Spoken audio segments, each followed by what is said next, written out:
Most of the time, in order to conquer a nation, you have to kill all the men. But they didn't feel like they could do that in America, so instead they've decided to empower women, and kind of as a intended consequence, it seems unintended, but I think it is intended, they have emasculated and cut the balls off the men in this country. The way it traditionally worked was a woman seeks safety and wants a protector and a provider. But in the modern world, it seems like they don't want to deal with a man directly to get that. So what has happened is that the government has become their daddy or their husband. And their government is hijacking the role that men used to traditionally play on an individual basis in a relationship with a woman.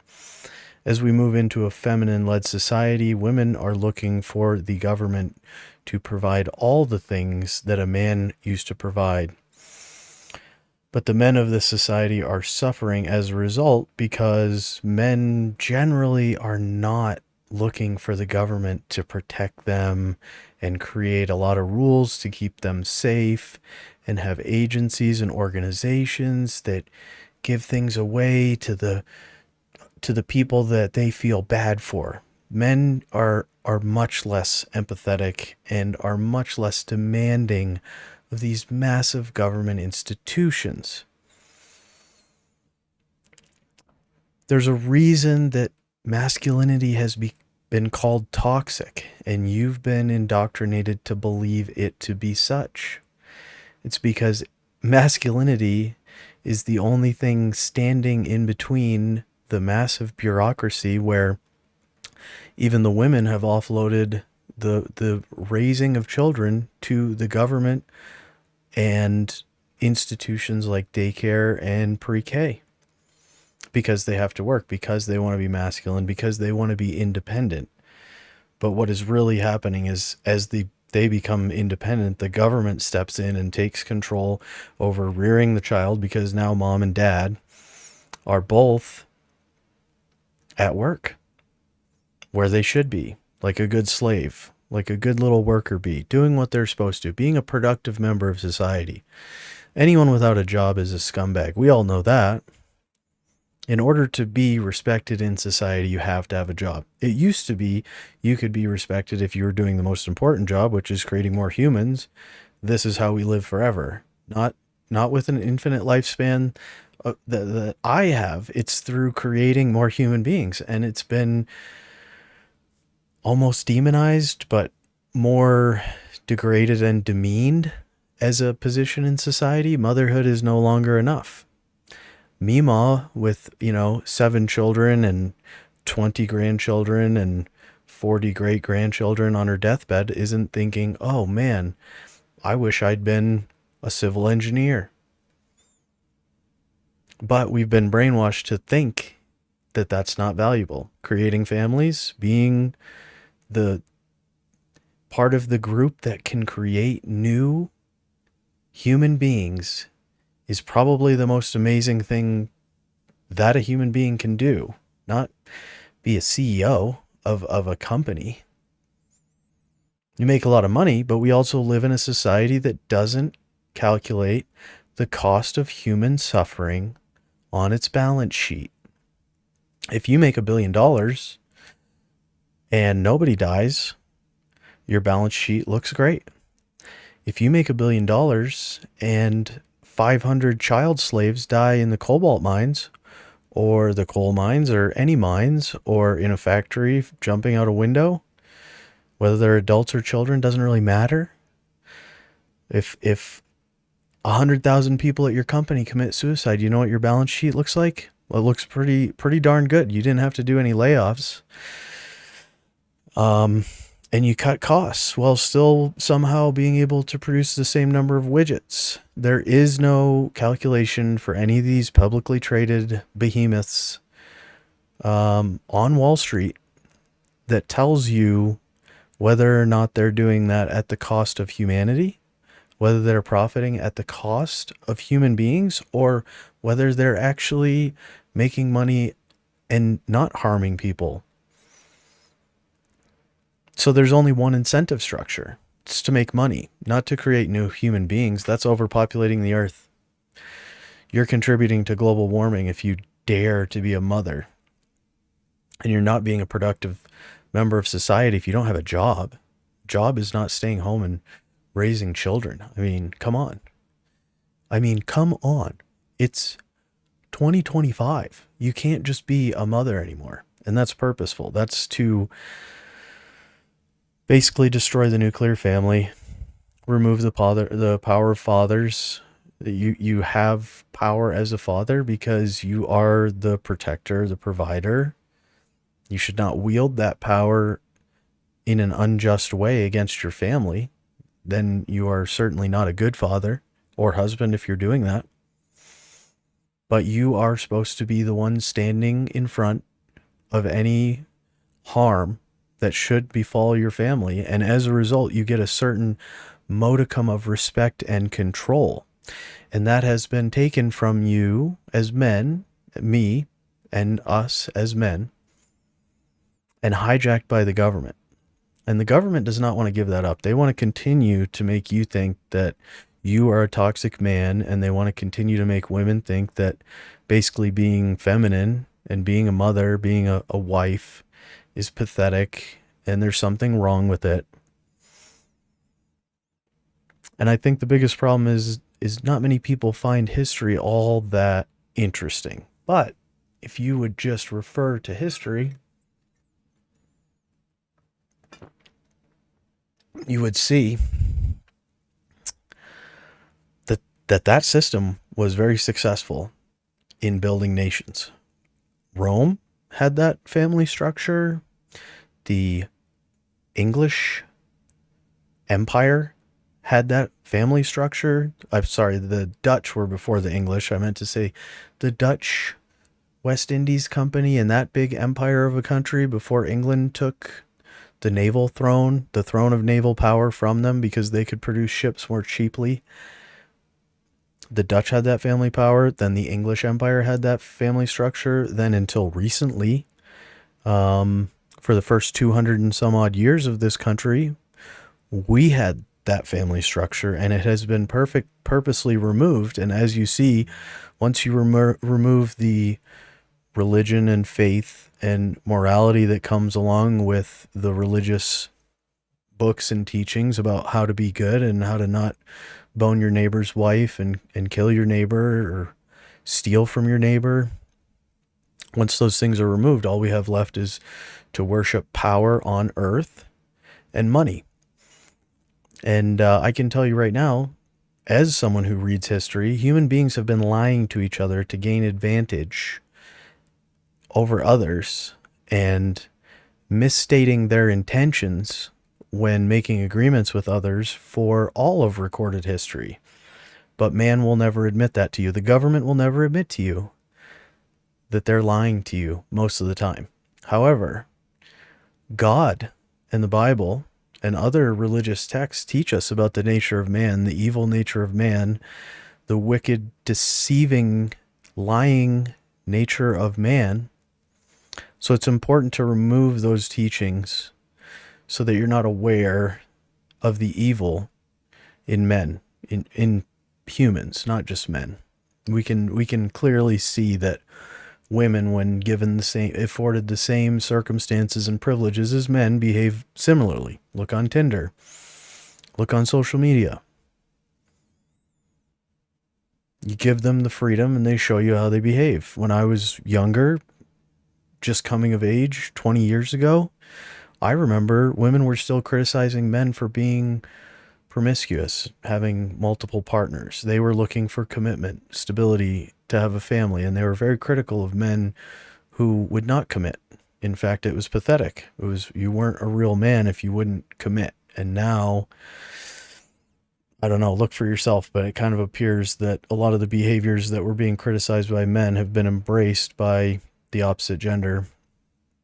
And a lot of the feminine traits are almost completely erased from society or demeaned to the point where only a certain type of woman is going to find their way out of the matrix and realize that it's really not all that much better to go deal with a boss and have all kinds of rules at work and have to go out in the world and deal with this transactional system where I have to give you hours of my life and you give me money so that I can survive. I don't know. I mean, maybe I just don't fully understand what being a woman is. That's certainly, well, I'm certainly willing to admit that. But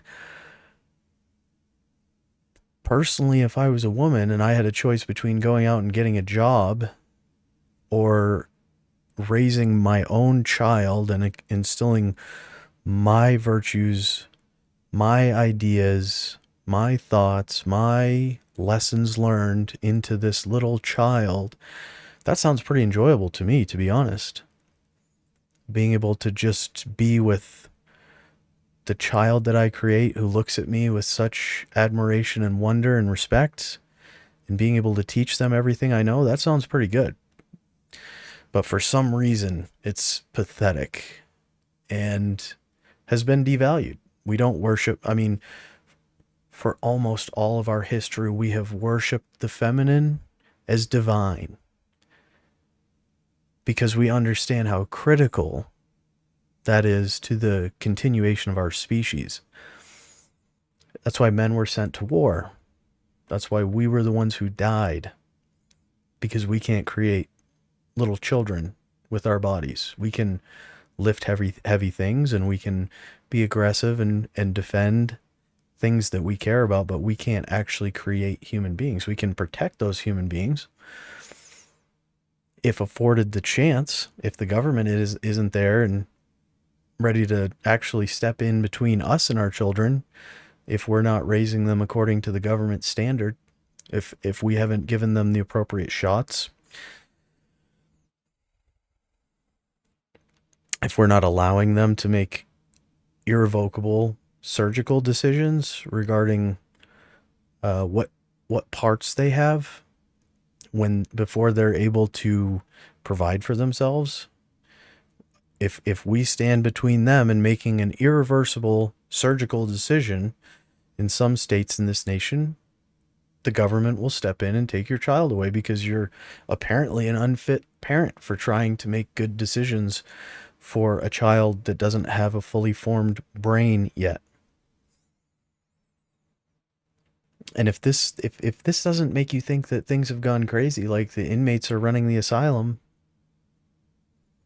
I don't know what it's going to take. I mean, we'll have a civil war and you'll be like, oh, this is normal. Nothing wrong here. The CNN told me that this civil war is going to be good for me. It's going to be good for the nation. We're going to have more space on the freeways. We're going to get rid of those backwards people that actually think that lying is detrimental to society. We're going to get rid of those backwards people who have a dream of owning land and property. No. We should live in 15-minute cities. We don't want to be a burden. We don't want to have to drive a car that burns gasoline and have some freedom. No, we want to drive an electric car or no car at all. Electric car that's connected to the internet, can be turned off whenever. If you don't have a car, try to travel outside the city. You have an electric car rental. Well, maybe you're not allowed to travel that far. Maybe you've exceeded your carbon footprint for the month. Maybe they just shut you down right on the side of the road. And it doesn't even make any sense. It's not like it's free energy. It's just a different storage container. It's a battery that you store the energy in and you pump it in through a cord instead of a hose into your fuel tank. It's still not free. Still coal plants burning on our power grid right now. So I hope you Tesla owners are feeling pretty good about yourself. And I mean, even the left hates electric cars now because Elon Musk has the audacity to say, oh, look, the nation is falling apart and going broke. Maybe we should do something instead of celebrating diversity. Instead of saying, well, I feel pretty happy because I can be any gender I want and I can go out and get medical care from the hospital that's basically turned into a business of writing prescriptions instead of providing actual medical care. Oh, this is great. No problems here. No problems detected.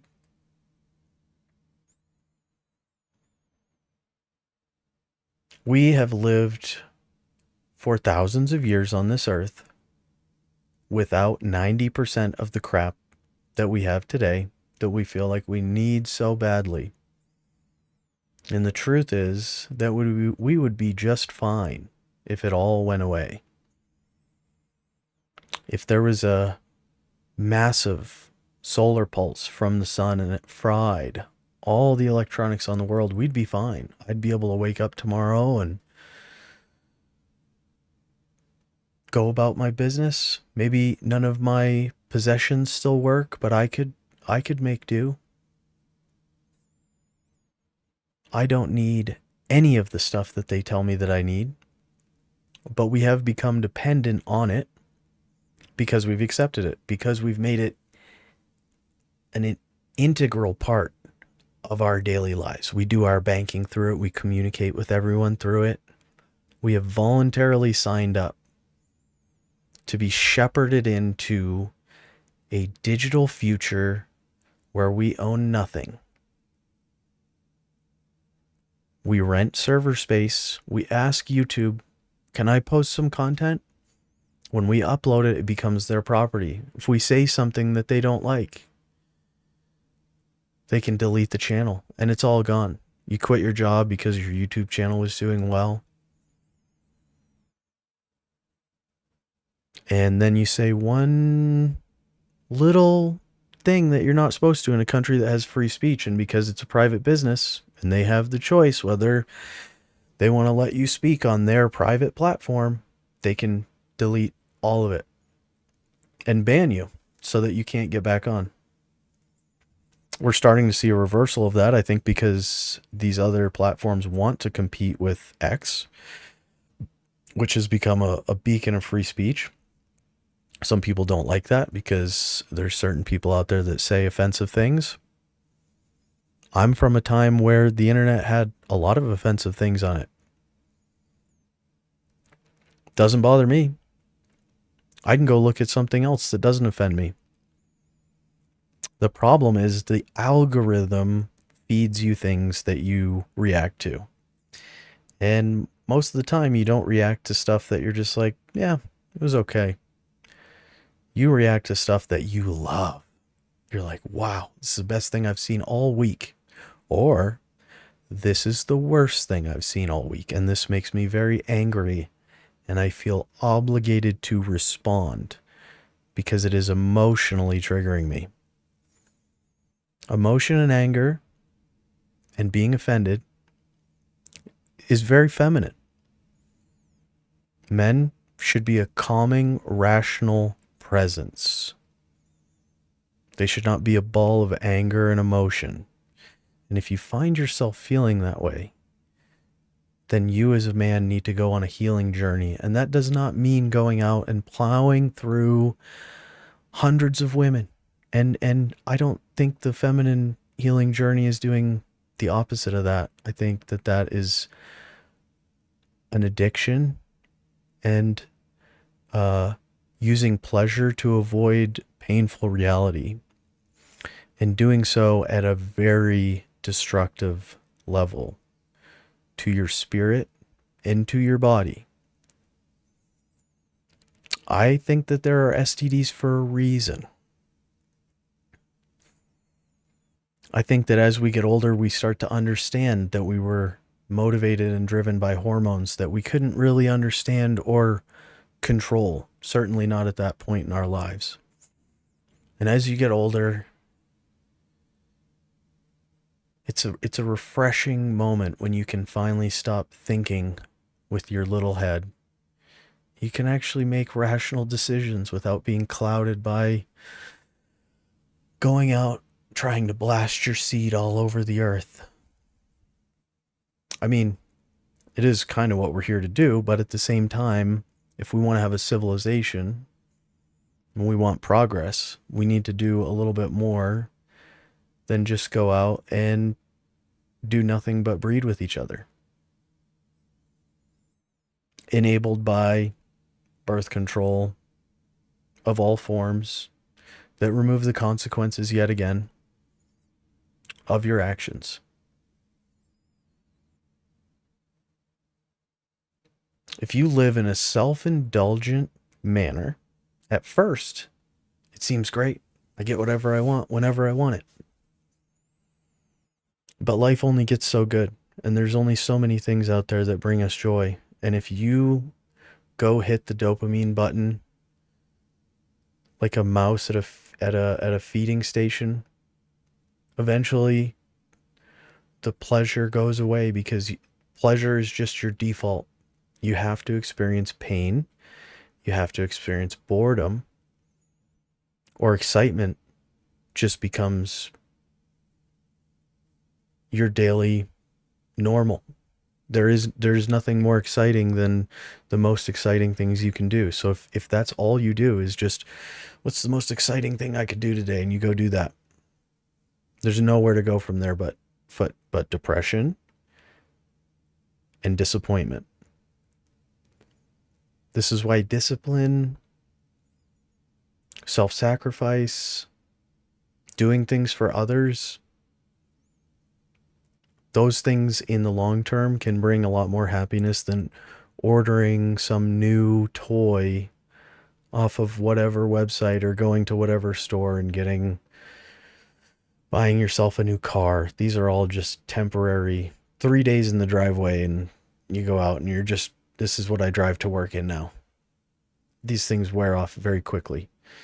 And you see this with child stars. They've reached the high point in their life far too early, and there's nowhere to go but down from there.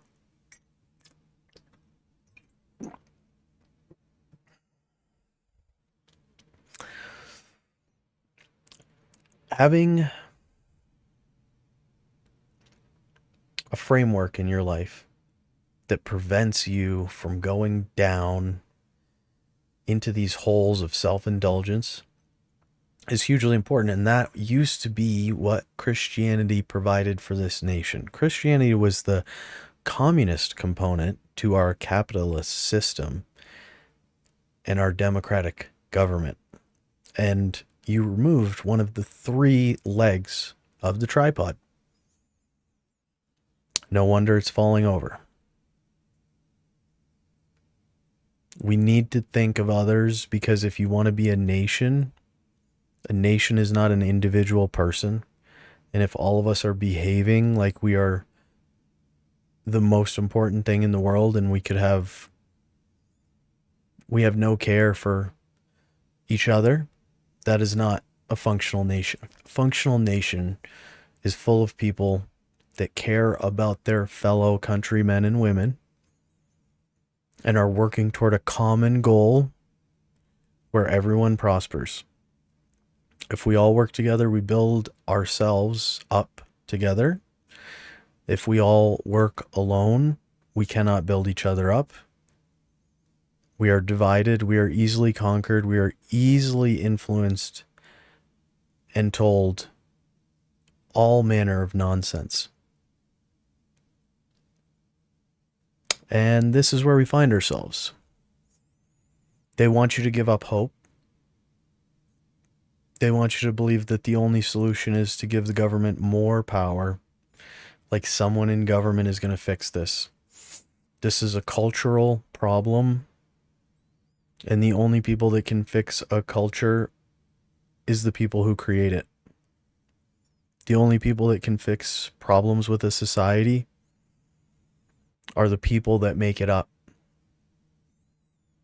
And yet we all sit on the internet, make comments, go back to our Netflix and forget about it, wake up the next day and go to work.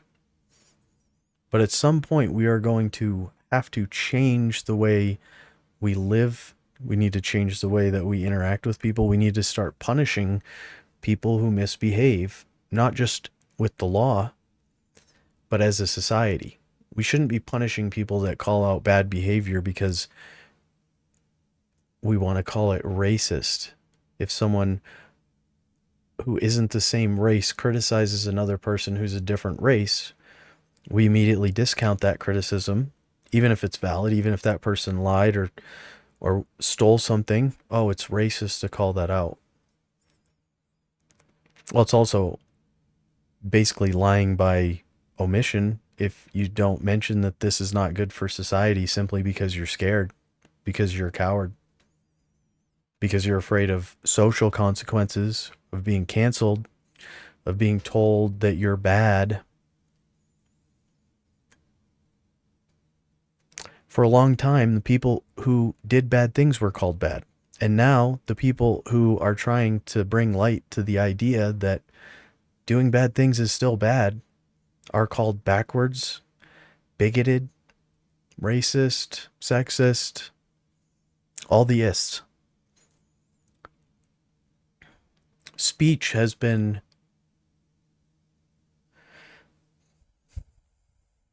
changed. The meaning of words has been shifted to make it hard to even have conversations about some of these things because we're not all on the same page. Everybody has a personal truth. Everybody has their own beliefs about what we should and shouldn't be saying or doing. And there's no agreement. There's no framework. It's just a free for all. There's no teams. The teams that do exist are so extreme and crazy that most normal people don't want to support either one of them. So they find themselves lost and adrift. They find themselves in a society where they say, I don't think I belong in this. I don't think, what is this? This is not how I want to live. I don't want to live in a country where I can't even engage with people who have different beliefs than I do because I'm going to get personally insulted and yelled at, instead of having a calm, rational discussion, agreeing to disagree, hearing someone else's point of view without getting so offended that you have to insult them personally.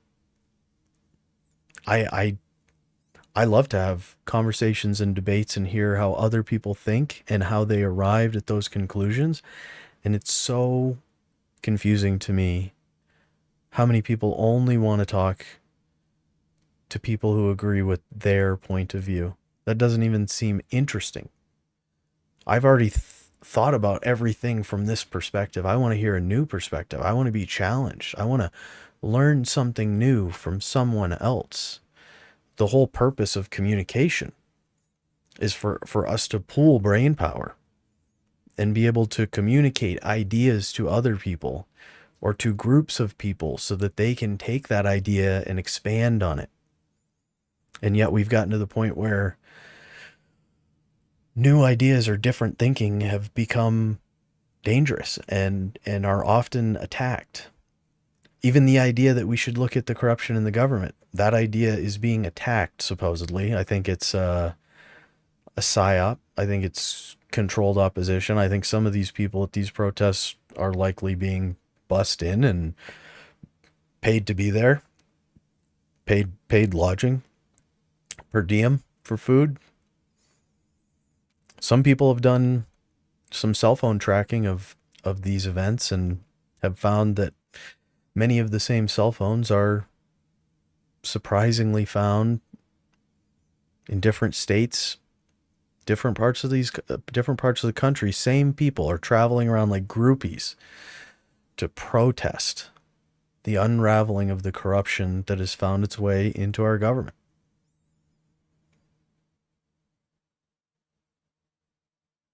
People were upset that things weren't going very well, but then when someone starts pulling on threads and unraveling things, they get upset about that too. So the reality is you can't make people happy no matter what you do. But I think from just a logical standpoint, I would say wasting our tax dollars on fraud on programs overseas that we don't have any idea are going on or approve of, I don't think it's a good thing. I don't think it's I don't think that is better than someone looking into it, and yet somehow it is. It's baffling. But as long as we don't lose hope, we are the ones who can fix it.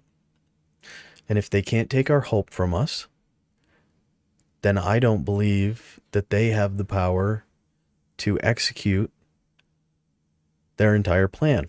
I think their entire plan is to weaken and destroy America while extracting the monetary value and making as much money as they can on the way down.